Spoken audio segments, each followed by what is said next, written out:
Eu adoro o Big Boy, cabelo de briga. Olha aqui, ó. Ridículo. Eu tô errado? Pra perder, você tem que chegar, né? Ô, Fernandinho, eu tô errado aqui? Por que você tá me perguntando isso? Exatamente. Porque você tá chegando em tudo também, pô, esse ano. É tudo no fogão, pô. Outro dia quiseram fazer um meme do Botafogo. Botafogo nunca perdeu uma final de Libertadores, não teve... E nunca perdeu uma final de Copa do Brasil. Aí sabe o que o Juventude fez? Perdeu sim, fui eu que ganhei. E o Juventude comentou? Comentou, você não viu isso não? Sem necessidade. Olha aqui, o Flamengo segue se preparando para a partida contra quem? O Juventude. Mas de olho também na decisão da Copa do Brasil, Rodolfo. Juventude tem mais um desafio pelo Campeonato Brasileiro e de novo no Maracanã. A equipe irá enfrentar o Juventude e terá desfalques para o jogo. Bruno Henrique tomou o 3º cartão amarelo e não joga. De La Cruz está machucado. O técnico pode optar por Everton Araújo e Alcaraz ao lado de Arrascaeta. O duelo pode servir ainda para Felipe Luiz fazer testes antes da decisão da Copa do Brasil. Com 51 pontos, 10 pontos e um jogo a menos que o Botafogo, faltando 9 rodadas para o fim do Brasileiro, a equipe não jogou a toalha. Porém, as próximas partidas serão decisivas para o treinador testar suas opções e consolidar o time para os desafios finais da temporada. Ontem, o Flamengo soube que irá decidir o título da Copa do Brasil na Arena MRV. Muda jogar na frente da torcida ou não. É claro que muda na postura dos jogadores, mas o que a gente tem que sempre tentar é ser o mais frio possível, né, nessa decisão. Muito apoio no primeiro jogo, tentar jogar com o mando do Maracanã no primeiro jogo a favor, como foi na semifinal contra Corinthians e como foi, posso falar também, nas oitavas contra o Palmeiras. O Flamengo irá decidir pela 5ª vez o título da Copa do Brasil fora de casa. E o retrospecto não é positivo. A única vez que o rubro-negro levou a melhor foi em 1990. Mas nada cabala o time que chega forte para a disputa. Antes da grande decisão, o encontro dos rubro-negros é neste sábado pelo Brasileiro, no Maracanã, diante do Juventude. Vene, eu quero um drone. Que time aí do Flamengo que deve ir a campo nesse jogo contra o Juventude? Bom, o nosso drone vai ter dificuldades com o Felipe Luiz, Fernandinha Maia, porque ele é um treinador que ele está utilizando o estilo de outros treinadores que já passaram pelo Flamengo recentemente, Vitor Pereira, Paulo Souza, em alguns momentos Jorge Jesus, mas só em alguns momentos, porque a gente já sabia qual era o time que Jorge Jesus mandava a campo. O Felipe Luiz, ele não esboça o time titular e nem fala para os jogadores na véspera qual será o time titular. Ele revela apenas na preleção no dia do jogo. Então, não tem como eu chegar aqui na frente das câmeras e falar qual será o time titular. O que eu penso é o seguinte, que o Felipe Luiz ele tem que utilizar esses jogos que antecedem a final da Copa do Brasil, pensando no primeiro jogo dessa decisão que será extremamente importante aqui no Maracanã. O Flamengo, inclusive, não está tendo sucesso nem sorteio, vai decidir fora de casa essa decisão, para saber qual meio de campo ele vai botar, porque ele não vai ter Pulgar à disposição dele e nem o De La Cruz. Beleza, para o lugar do De La Cruz, a gente já sabe que será o Alcaraz. Inclusive, o Alcaraz, quando chegou ao Flamengo, ele deu uma entrevista à Flá TV dizendo que o estilo de jogo dele era muito parecido com o De La Cruz. Ou seja, perfeito. Mas e aí, primeiro volante, quem entra no lugar do Pulgar? O Everton, o garoto? O Alan, que não faz bons jogos com a camisa do Flamengo? Ou o Léo Ortiz, que é zagueiro, muito bem, jogando muito bem na zaga, mas também sabe fazer essa posição e ele botaria o Fabrício Bruno na zaga.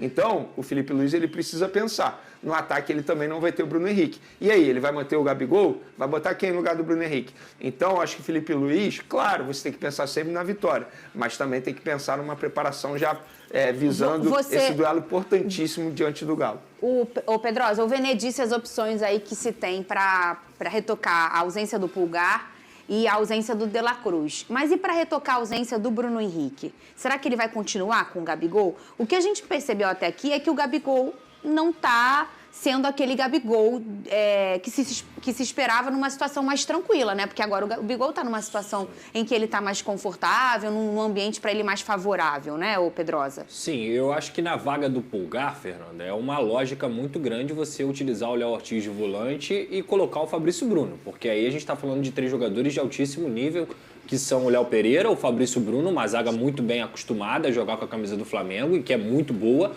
e o Léo Ortiz, totalmente adaptado a essa função de volante, principalmente para essa necessidade que vai ter o Flamengo. Agora, no lugar do Bruno Henrique, eu acho que a questão do Gabigol ela fica um pouco mais evidente que ele deve continuar no time titular, porque o Bruno Henrique poderia ser utilizado, quem sabe, como um falso 9, como um centroavante e tudo mais, e ser colocado outro jogador. Mas sem o Bruno Henrique, eu acho que o Gabigol ganha uma sobrevida nesse time. Aí você pode pensar no Gonzalo Plata, o próprio Michael. O Michael tá inscrito na Copa do Brasil, Sim. né? Tá voltando de lesão agora. Eu escolheria o Michael. Eu acho que é um jogador mais adaptado ao Flamengo, mais entrosado também, conhece futebol brasileiro, sabe o peso que é vestir essa camisa em grandes decisões e é um cara também que é insinuante, né? Que não tem medo de jogo grande. Eu gosto do Michael, escolheria o Michael. E que em algum momento, naquela temporada do Renato Gaúcho, ele era o fator determinante, né? Eu diria que ele foi o melhor jogador do Flamengo naquela passagem do Renato Gaúcho aqui. Tanto é que muita gente criticava pelo fato do melhor jogador ser reserva, porque o Michael era reserva.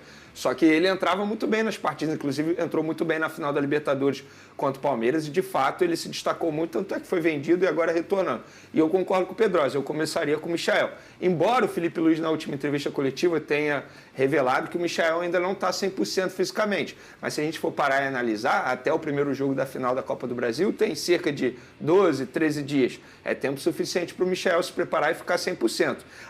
E ainda tem a questão do lado, né? Acho que o Gonzalo Plata ele faz até os dois lados, mas ele joga melhor pelo lado direito. O Michael joga melhor pelo lado esquerdo. Então, uma lógica maior seria o Michael ao lado do Gabigol. A gente entende que, assim, tudo bem, o Gabigol não vive um grande momento. Eu até, em determinado programa aqui, disse que não manteria o Gabigol, mas não tendo o Bruno Henrique à disposição é muito difícil. Veio o Carlinhos. Carlinhos, além de ter se machucado em treino, ele não pode jogar também a Copa do Brasil, então não é uma opção. Então é Gabigol, torcer para o Gabigol estar num dia estrelado, voltar a jogar bem, ao lado dele o Michael, pelo menos eu botaria assim. Pedrosa, e aí aconteceu o sorteio, né, da Copa do Brasil e a final, as finais são feitas por sorteio para saber quem vai decidir o primeiro jogo fora ou dentro de casa. E aí saiu o jogo de ida, que está marcado para o dia 3 de novembro no Maracanã, ou seja, o Flamengo vai fazer o primeiro jogo dentro de casa e o segundo jogo, que é o decisivo, fora de casa. A volta, que vai ser na Arena MRV, dia 10 de novembro. Você acha que esse sorteio mudou muita coisa no destino dessa taça ou você acha que não faz muita diferença, Pedrosa? Faz diferença. Na minha visão, você jogar o segundo jogo em casa é sempre melhor. Principalmente quando você tem dois times muito bem equilibrados, que são o Flamengo e o Atlético Mineiro. Acho que o Flamengo, de forma geral, em elenco, em qualidade, é até melhor do que o Atlético Mineiro. Mas como a gente falou aqui, vem com muitos desfalques, né? Para esse jogo no Maracanã, que teoricamente seria o jogo para o Flamengo construir seu resultado. E a gente sabe que nos 2 últimos anos o Flamengo foi desclassificado justamente jogando fora de casa. E o último jogo contra o Atlético Mineiro, se não me engano, que foi decisivo, o Flamengo jogou o primeiro lá na Arena no que vai Mineirão, virar um né? inferno, Foi o gol do Lázaro. E depois do segundo jogo no Maracanã, o Flamengo conseguiu utilizar o seu clima trazido pelo Gabigol e se classificar diante do Galo. Então, pro Flamengo, eu acho que o sorteio foi péssimo. Foi péssimo, a verdade é essa. Agora, isso define que o Flamengo não vai ser campeão? Não tem nada disso, tá tudo aberto. Que inclusive nesse ano aí, Vene, que o Pedrosa lembrou, o primeiro jogo foi lá em Minas Gerais, e aí foi muita confusão. O Hulk, que é um cara que gosta sempre de falar, né, depois do jogo, reclamou. E aí o Gabigol falou, deixa ele que quando voltar no Maracanã, ele aquilo lá vai virar um inferno. E de fato chegou aqui, o Flamengo amassou. Aquele foi uma mudança de chave pro Flamengo na temporada e pro Atlético também, porque depois daquele jogo parece que as coisas desandaram pro Atlético. Era um contexto totalmente diferente, tanto pro Flamengo quanto pro Mas Atlético. Mas contextos mudam no futebol, sim, claro, sabia? óbvio, é exato. Isso e às que eu ia vezes falar. São confrontos assim que fazem os Era onde eu ia mudarem. chegar. De repente, esse primeiro jogo da final da Copa do Brasil pode virar a chave no Flamengo de ânimo. Claro, tem muita coisa que pode acontecer até lá, muita coisa mesmo. A gente não sabe se os jogadores que estão à disposição hoje estarão à disposição no primeiro jogo da final. Mas esse tipo de jogo, esse tipo de situação que o Gabigol gosta, de repente, a chave dele vira. Era onde eu ia chegar. Não é a chave do Flamengo, é a chave do próprio Gabigol. Ele entender que ele precisa se preparar e muito para esse duelo, que ele será muito importante, porque não tem um outro jogador para fazer a função que ele pode fazer ali. Nem digo que o Gabigol hoje seja centroavante para substituir o Pedro, mas talvez seja o único que consiga chegar perto do que o Pedro estava fazendo com a camisa do Flamengo. É torcer para ele entender que esse momento é extremamente importante e, quem sabe, conseguir fazer uma boa partida com a camisa do Flamengo. Posso só dar uma informação envolvendo os dois clubes? Porque eles fecharam uma parceria hoje para ter o mesmo número de torcida, tanto no jogo de ida quanto no jogo de volta. Porque geralmente é 10% ou 5%. Como a Arena MRV é menor que o Maracanã, ou seja, tem uma capacidade menor, sim, os clubes fecharam um acordo de ter 4.000 torcedores visitantes, tanto no Maracanã quanto na Arena MRV. E os valores dos ingressos eles vão divulgar em breve, então o torcedor fica ligado nas redes sociais. Eles vão entrar num consenso em relação a isso? O valor, sim. Mas o valor bacana. também será igual, quantidade bom que o mandante, às vezes, o mandante escolhe, às vezes coloca um valor exorbitante. Fala, Pedrosa, pra gente mudar o Se assunto. você quisesse pegar o ponto positivo, o Flamengo jogou o primeiro jogo contra o Corinthians no Maracanã e fez um belíssimo jogo contra o Corinthians lá na Neoquímica Arena. Controlou o jogo, né? Vamos lá, o fogão, cadê? Agora ele falou, fala do maior. Agora ele fala.